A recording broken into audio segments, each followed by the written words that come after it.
Bom, meu nome é João Pedro Coelho e eu estou aqui com o José Rafael Castro para a gente ter uma conversa com a doutora Raquel Aguiar de Oliveira, diretamente de Portugal. Bem-vinda, Raquel, é uma honra ter você aqui com a gente.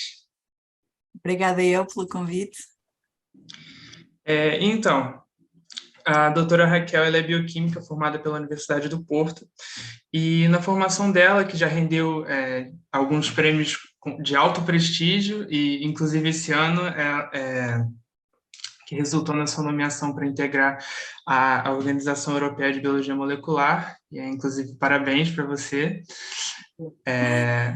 E ela passou por outras universidades renomadas até chegar no ponto de liderar um grupo de pesquisa no Laboratório de Dinâmicas Cromossomais, fazendo estudos sobre a estrutura e o funcionamento do cromossomo e também sobre implicações patológicas a partir da instabilidade genômica, dentre outros assuntos. Então, nesse sentido, eu queria saber se você podia dar um panorama geral sobre a sua formação como cientista e também como você chegou a se interessar por esse tema dos processos acerca do cromossomo e da estabilidade do genoma. Sim, eu nem sempre quis ser cientista, portanto não é que tenha sido assim aquela coisa que desde criança quero ser cientista, acho que se calhar muito porque também não sabia muito bem o que era ser cientista, não é? Não tinha ninguém na minha família, não convivi muito, mas aquilo que eu gostava mesmo muito era, gostava muito de matemática, por exemplo, gostava imenso da resolução de problemas. E então comecei, no final do secundário, comecei a estudar mais sobre o que era ser cientista e foi quando me apercebi que poderia ser uma carreira interessante. A escolha deste tema foi, como eu costumo dizer, um bocado amor à primeira vista. Eu mesmo após ter estudado bioquímica, eu estava muito interessada, por exemplo, em neurobiologia, era uma coisa que eu gostava imenso, perceber como é que funciona o cérebro, por exemplo, mas depois durante o programa doutoral que eu fiz, nós tínhamos imensas aulas sobre os mais diversos temas e houve uma que tinha uma componente teórica e uma componente prática que nos levou ao microscópio a ver células a dividir ali mesmo em frente, dentro dos meus olhos. E eu fiquei mesmo fascinada de como é que a célula consegue alterar a sua estrutura tão drasticamente e permitir que as duas células filhas consigam herdar os dois sets de cromossomas para permitir que a célula seja viável, não é? E saudável. E desde aí, portanto, isto foi mesmo no início do meu doutoramento que resolvi dedicar-me a esse tema e é mesmo isso que tenho estudado ao longo da minha carreira. Sim. Bom, a trajetória é bem interessante. Bom, agora uma pergunta um pouquinho mais específica sobre o trabalho da senhora, seus trabalhos, na verdade, né? O seu grupo recentemente no trabalho, ele fez uma grande colaboração de vários cientistas, né? E ele estudou mutações no gene de BUB1, que ele codifica uma proteína crucial no checkpoint mitótico. E ele não chega a ser letal, mas essa formação desse checkpoint metódico causa uma série de patologias sérias e um atraso no desenvolvimento dos indivíduos. E então eu queria saber se você poderia falar um pouquinho mais sobre como a instabilidade do genoma e na estrutura do cromossomal tem um grande potencial de dano. Sim, isso acaba por ser interessante, que isto levou-me de novo à parte da neurobiologia, não é? Que eu estava a dizer que era algo que eu gostava. Portanto, o achado em si é muito interessante porque, à partida, como a divisão celular é super importante para o desenvolvimento do organismo, normalmente o que se pensa é que quando há alterações drásticas nas diversas proteínas que regulam este processo, normalmente estão associadas à letalidade e é sabido que muitas alterações normalmente levam a abortos espontâneos ou, portanto, não são compatíveis com a vida. Aqui neste caso concreto, o que nós identificamos foram 2 pacientes que têm mutações bastante drásticas neste gene, que codifica a proteína BUB1, e aquilo que é interessante, obviamente infelizmente para os pacientes, é que portanto, são compatíveis com a vida, portanto, os pacientes nasceram e estão a crescer, têm diversas alterações, mas aquilo que têm em comum, e isto começa a ser frequente em proteínas associadas com a mitose, com a divisão dos cromossomas, o que têm em comum é a microcefalia.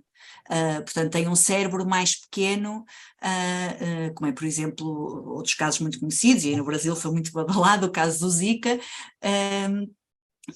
portanto, parece que há aqui uma ligação que faz com que, apesar da mitose ser um processo que é essencial para o estabelecimento de todos os órgãos do organismo, por alguma razão que ainda não se percebe bem, o desenvolvimento do cérebro está mais sensível à ausência de um aparelho mitótico 100% funcional. Daqui, no fundo, temos duas surpresas. Uma é que é possível que exista alterações deste género e que são compatíveis com a vida, no entanto, por alguma razão, os pacientes têm associado microcefalia e déficits cognitivos, o que nos leva a suspeitar que a divisão celular no cérebro é mais sensível a alterações. Portanto, isto por acaso é algo que a primeira autora do artigo, a Sara Carvalhal, que era pós-doutorada no meu laboratório, ela agora está a iniciar o seu próprio laboratório, também aqui em Portugal, na Universidade do Algarve, e está precisamente a tentar perceber melhor o que é que há tão especial no cérebro que faz com que as divisões sejam mais sensíveis a potenciais erros. Obrigado pela resposta.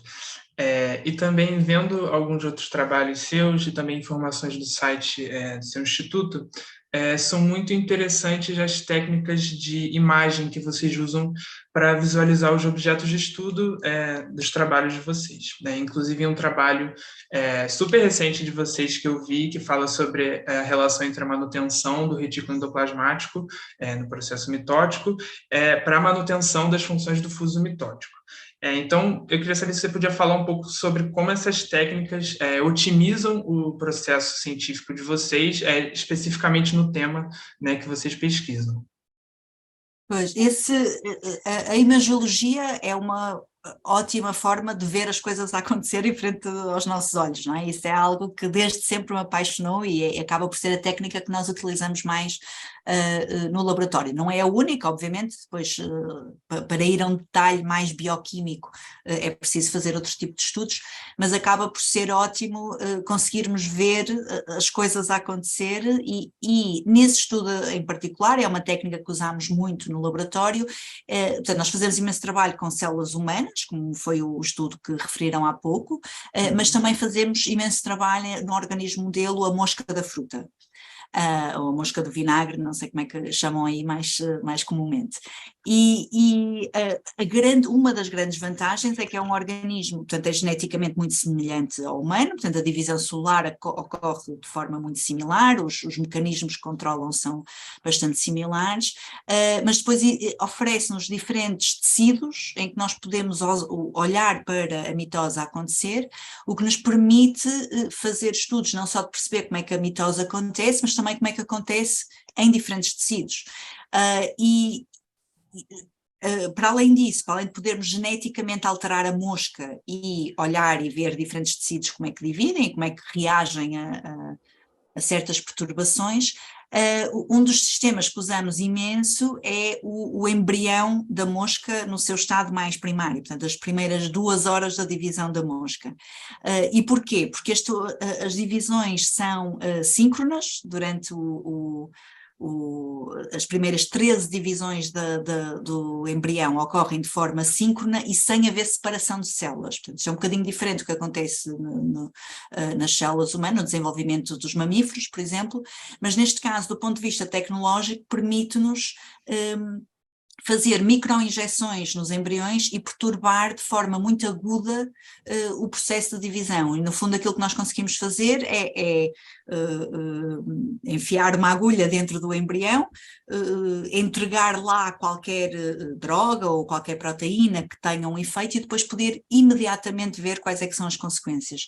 E do ponto de vista tecnológico, isso acaba por ser uma ferramenta muito útil para conseguirmos perceber como é que as coisas reagem quando são perturbadas de forma repentina, não é? Como é que o sistema consegue reagir a essa perturbação que estamos a fazer de forma artificial.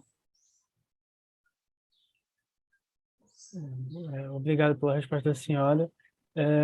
Bom, por fim, que a gente já está acabando o tempo, é sempre muito importante ver uma mulher como a senhora numa posição de destaque, né, na ciência, no âmbito científico, e a senhora já recebeu inúmeros prêmios e investimentos e tem uma trajetória muito legal. Você lidera um grupo de pesquisa bem proeminente, e então a gente queria saber um pouquinho mais sobre a sua visão sobre a questão do avanço das mulheres na pesquisa. Se existe alguma diferença da época que a senhora começou na área para o momento que a gente vive atualmente. A gente queria saber um pouquinho mais sobre isso. Sim, eu acho que, por razões que ainda não conseguimos perceber muito bem, em Portugal, por acaso, existem imensas mulheres a fazer ciência e cada vez mais mulheres a liderar, mesmo diretores de instituto. É algo que não é transversal e há muitos exemplos de países europeus em que isso não é o caso, portanto a percentagem de mulheres até pode ser a mesma, às vezes até maior nos estadios mais júniores, mas assim que se começa a avançar na carreira vê-se que há uma grande, uma maior prevalência de homens. Obviamente as mulheres têm outros desafios, não é? Acho que muitas vezes ligada à própria gestão familiar, a própria paragens obrigatórias na carreira por licença de maternidade, portanto existem diferentes fatores que podem condicionar mais a subida das mulheres. Eu acho que aqui o importante é a sociedade estar aberta a isso e criar estratégias para que, portanto, aqui tem que ser de dois níveis, não é? Por um lado, conseguir criar estratégias que permitam ter em conta eventuais obstáculos que as mulheres podem ter, e isso começa a ser uma realidade. Por exemplo, agências de financiamento agora consideram, por exemplo, tempos de maternidade, de licença de maternidade, para determinar se uma mulher é ou não elegível para determinado financiamento.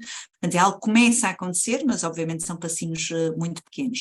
O outro é do lado das jovens investigadoras, não é? Eu acho que tem também aí, se calhar, é importante ter exemplos, não é? Ter exemplos de mulheres que sejam bem-sucedidas, mas também é importante as mulheres não se sentirem diminuídas. Portanto, não há nada que diga que uma mulher não pode ser líder, não é? De todo. Portanto, eu acho que é preciso que as mulheres cada vez mais acreditem em si próprias. Eu acho que esse é o grande trunfo que cabe, obviamente, é necessário haver uma grande alteração da sociedade, mas também uma grande alteração das próprias mulheres e da maneira que se veem a si próprias e não terem medo de seguir em frente e serem ambiciosas e se é isso que querem, não há razão para uma mulher não chegar ao topo da carreira. Sim, sim. De novo, muito obrigado pela resposta e muito obrigado por disponibilizar um tempo na sua agenda para receber a gente. E, de novo, é um prazer enorme ter você aqui com a gente nesse projeto. Obrigada eu pelo convite e boa sorte para a continuação do projeto. Obrigado. Obrigado.